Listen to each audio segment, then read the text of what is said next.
Então, galera, nosso tema de discussão hoje é exatamente o capítulo de número 5, aí, ó, a Sociedade Tupinambá em Pindorama. E, assim, quem eram exatamente os povos tupinambás?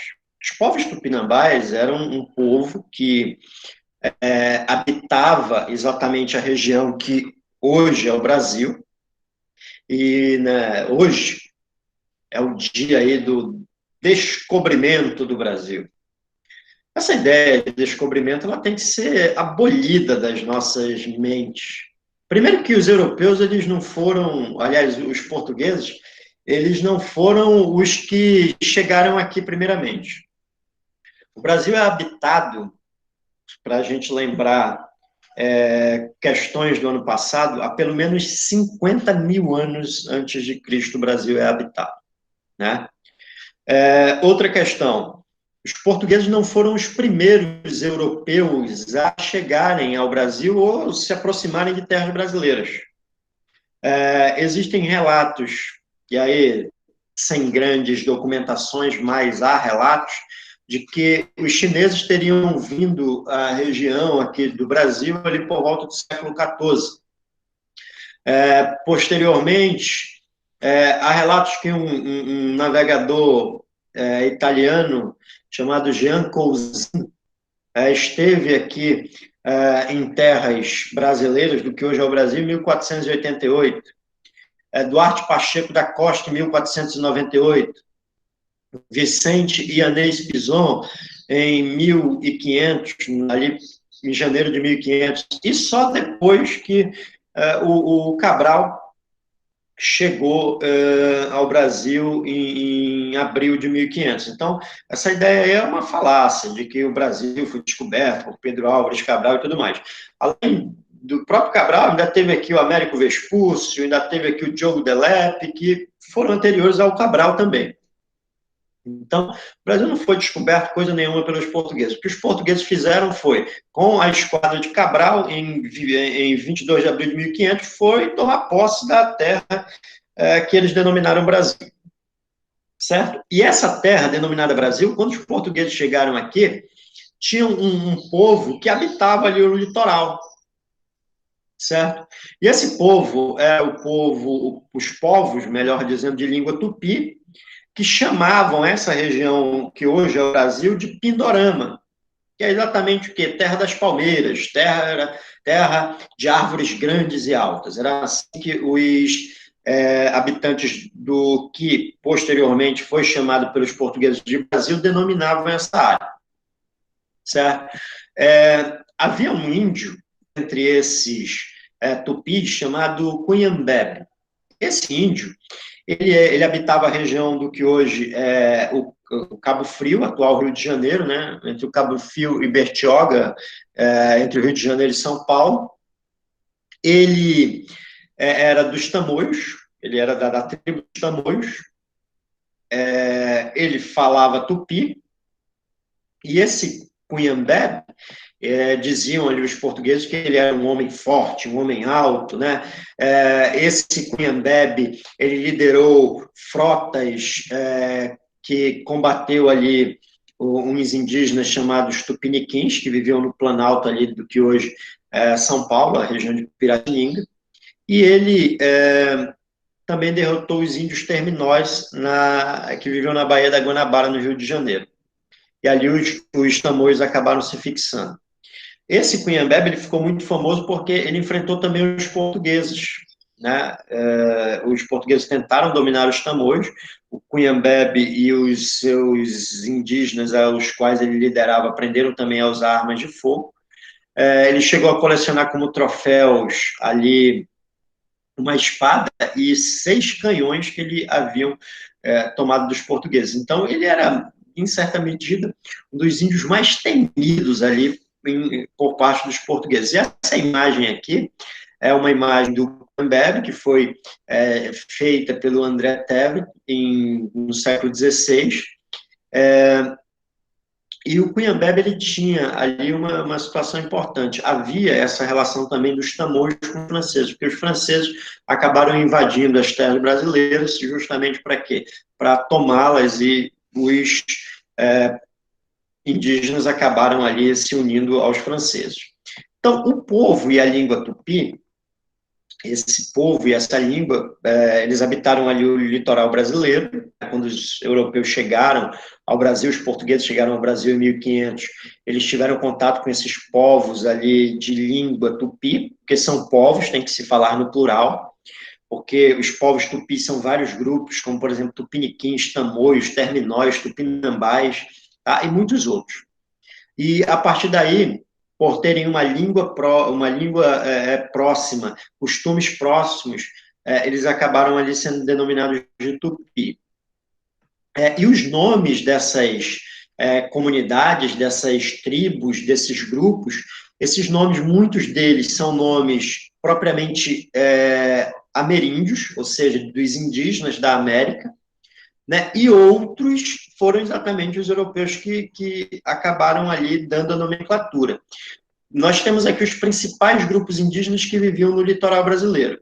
Então, nós temos no século XVI. Então, temos aqui os Tupinambá, que viviam exatamente nessa região aqui de hoje, o Pará e também o Maranhão, os Tremembé, Tibara, Tabajara, Caeté, também aqui na região do Nordeste, Tupiniquim, Aimoré, Goitacazes, Terminó, Itamoio, Tupiniquim, Carijó, Guarani e Charrua. Em verde, essas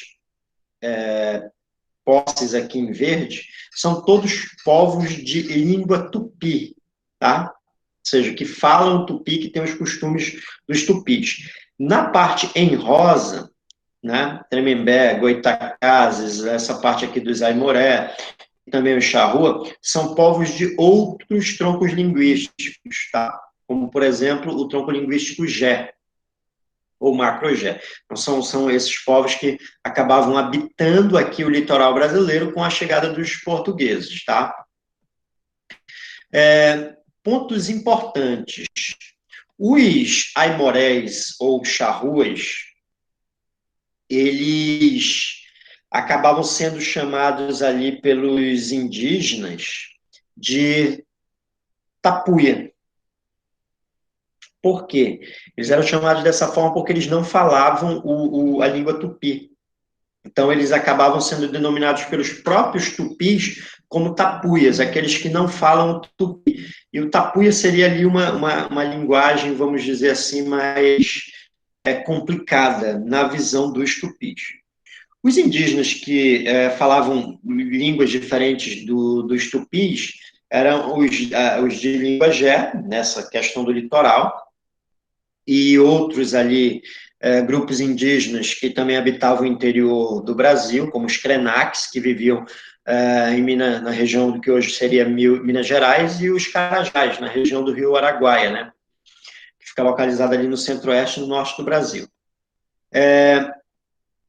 Questões importantes aqui. Os tupis, eles davam nomes, e até hoje, até mesmo na nossa sociedade, temos nomes que têm algum significado. E aí a gente volta aqui ao Cunhambebe. O nome Cunhambebe era exatamente Cunhã, que em tupi quer dizer mulher, né?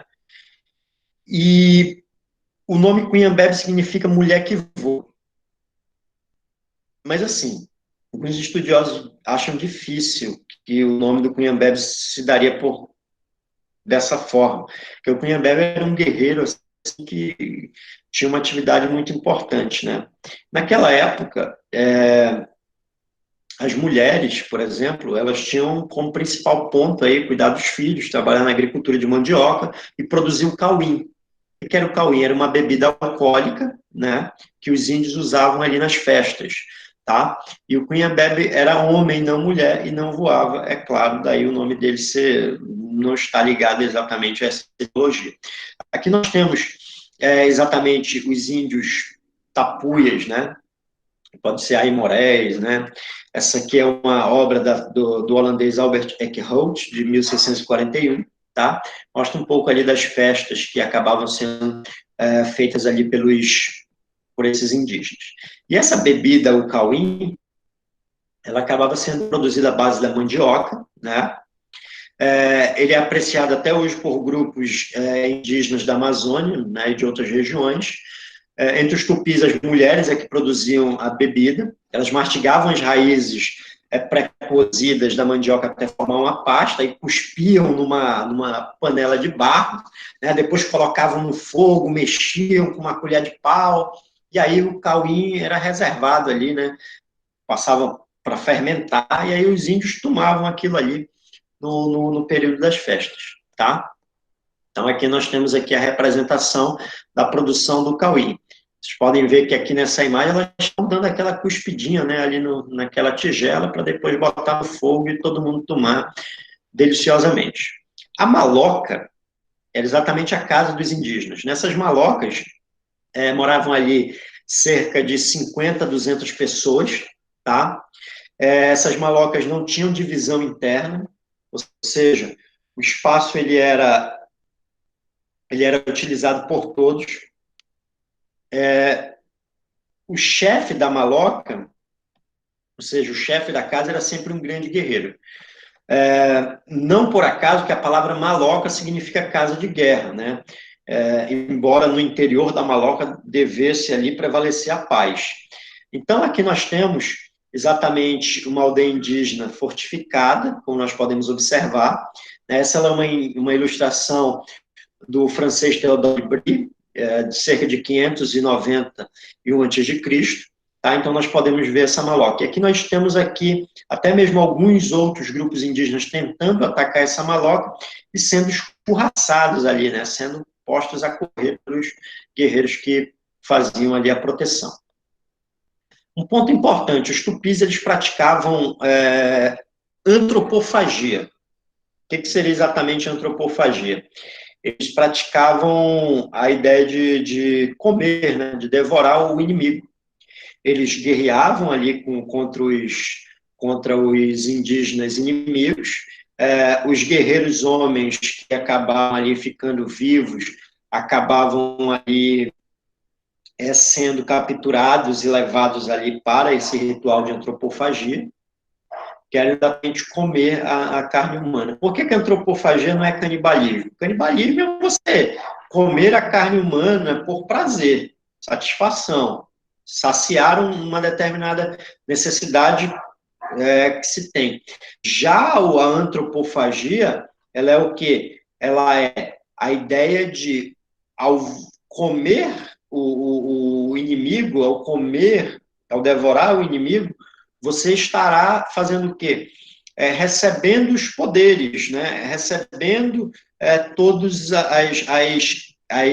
vamos dizer assim, as habilidades, né? As competências daquele inimigo. Então, esses indígenas acabavam ali desenvolvendo rituais antropofágicos, né? Mas, assim, no dia a dia, os tupis eles não comiam a carne humana, só eram exatamente após as guerras e em rituais que acabavam sendo existentes ali. No dia a dia, eles se animavam de pequenos animais que eles caçavam, de peixes, de frutas, de raízes, né, com destaque principalmente ali para a mandioca. Tá?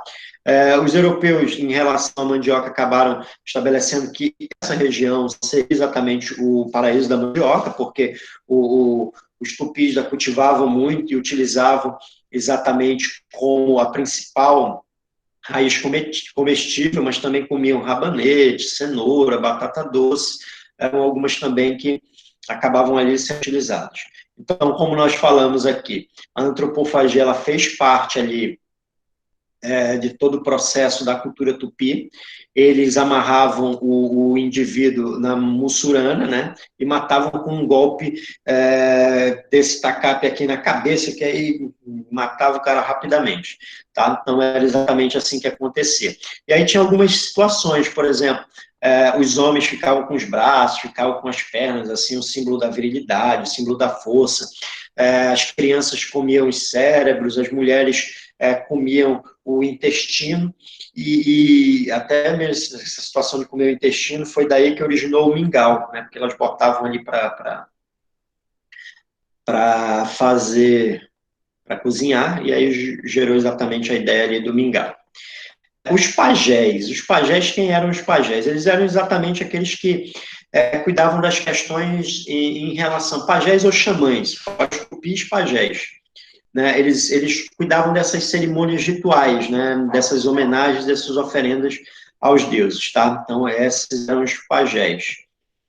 Os tupis, quando os portugueses aqui chegaram no início da colonização, os tupis eles disputaram ali com os colonizadores exatamente a ideia da posse da terra, já que eles dominavam a terra e a partir daí os europeus queriam dominá-la. E não foram só os portugueses, também vieram para cá os franceses.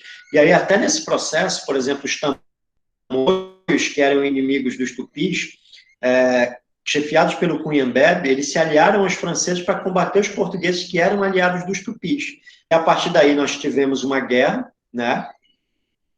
Essa guerra acabou colocando o Araribóia, que era um outro indígena mais tupi, contra os chefiados de Cunhambebe, que eram os tamoios.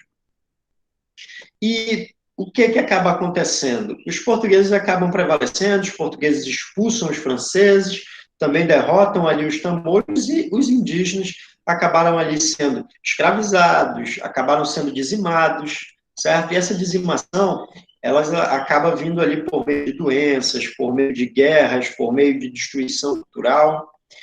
Haviam outros povos também, como os tupiniquins, ali da região de São Vicente, do que hoje é São Paulo, né? Um grande indígena que foi contrário à chegada dos portugueses foi Tibiriçá, que lutou muitas vezes contra os portugueses. Aí, quando Martim Afonso de Souza chegou a São Vicente em 1532, o Tibiriçá acabou apoiando a colonização, fez um acordo ali para que ele não fosse morto, né? E também porque o Tibiriçá via nessa aliança com os portugueses uma forma de subjugar os indígenas inimigos. Então, aqui é um retrato aí de Tibiriçá, né, que foi feito ali no século XX.